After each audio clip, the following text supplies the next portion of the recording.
வகையான juice recipes பார்க்க போறோம். அதுல ஃபர்ஸ்ட் பார்க்க போறது கேரட் கோகோ மில்க். ஒரு 3-4 கேரட்டை நல்லா தோல் சீவிட்டு கட் பண்ணி எடுத்து வச்சுக்கோங்க. ஒரு அரை மூடி தேங்காயையும் சின்ன சின்னதாக கட் பண்ணி எடுத்து வச்சுட்டு இப்ப கட் பண்ணி வச்சிருக்கிற கேரட் அண்ட் தேங்காய் இது எல்லாத்தையும் பிளெண்டர்ல இதுல ஸ்வீட்னஸ்க்காக ஹனி சேர்த்துக்கலாம். தேவையான அளவுக்கு ஹனி சேர்த்ததுக்கு அப்புறமா ஒரே ஒரு ஏலக்காய் சேர்த்துக்கலாம். உங்களுக்கு இந்த ஜூஸ் ரொம்ப சில்லுன்னு குடிக்க பிடிக்கும் அப்படின்னா இதுல நிறைய ஐஸ் கியூப்ஸ் சேர்த்துக்கோங்க.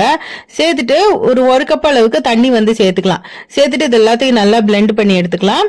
சோ இப்போ இதை நல்லா ஃபில்டர் பண்ணி எடுத்துக்க போறோம். இப்போ இந்த கேரட் கோகோ மில்க் சூப்பரா ரெடி ஆயிடுச்சு. இந்த சம்மருக்கு one of the best and healthy drink. இதை கண்டிப்பா ட்ரை பண்ணி பாருங்க. டேஸ்ட் பிரமாதமா இருக்கும், சூப்பரா இருக்கும். கேரட் பிடிக்காது அப்படின்னு சொல்ற பசங்க கூட இதை கண்டிப்பா குடிப்பாங்க. இது ரொம்ப ஹெல்தி. இதை கண்டிப்பா ட்ரை பண்ணி பாருங்க. அடுத்து பார்க்க போறது லெமன் அண்ட் மின்ட் கூலர். இது ரொம்ப சிம்பிள் செய்யறதுக்கு, டேஸ்ட் சூப்பரா இருக்கும். சோ இதுக்கு ஒரு கைப்பிடி அளவுக்கு புதினாவை கிளீன் பண்ணி வச்சுக்கோங்க. ஒரு 3 லெமனை குட்டி குட்டியா கட் பண்ணி எடுத்திருக்கேன். இப்போ இந்த லெமன் அண்ட் புதினா இது எல்லாத்தையும் மிக்ஸி ஜார்ல சேர்த்துட்டு தண்ணி சேர்த்துக்கோங்க. தேவையான அளவுக்கு சுகர் சேர்த்து இது எல்லாத்தையும் நல்லா பிளெண்ட் பண்ணி எடுத்துக்கலாம். இப்போ இதை ஃபில்டர் பண்ணி எடுத்துக்கலாம்.